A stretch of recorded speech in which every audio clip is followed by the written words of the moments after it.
வெறு நமக்கு நாக்கு அடிமையா? இல்லை இல்லை, நாக்குக்கு தான் நம்ம அடிமையாக இருக்கோம். அது நாக்குக்கு நம்ம அடிமையாகக்கூடாதுங்கிறது இந்த உணவு விஷயத்தில் மட்டும் இல்லை, பேச்சு வழக்கில் கூட இருக்குது சரியா.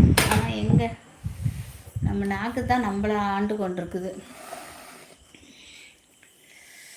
ஓகே கண்மணி, இப்போவாவது புரிந்தாலும் புரிய வைக்கிறதுக்குள்ள ஐயோ எனக்கு பசியே வந்துட்டு, அப்புறம் நல்லா பசியோடு சாப்பிடுங்கடி சொல்லுவோம். எனக்கு உங்களுக்கு புரிய வைக்க வேண்டும் என்று அவசியம் இல்லை, ஆனால் ஒரு வார்த்தை சொன்னீங்களே அதனால் திரும்பி சரி ஓகே ஓகே, நான் அப்படித்தான் இருக்கேன் சிஸ்டர். அதான் நானே இனிமேல் உங்களுடைய இதே கடைபிடிக்கிறேன். இனிமேல் நாக்கு எனக்கு அடிமை, நான் நாக்குக்கு அடிமை அல்ல. நான் சொல்கிறது தான் நீ நாக்கு சாப்பிடும்.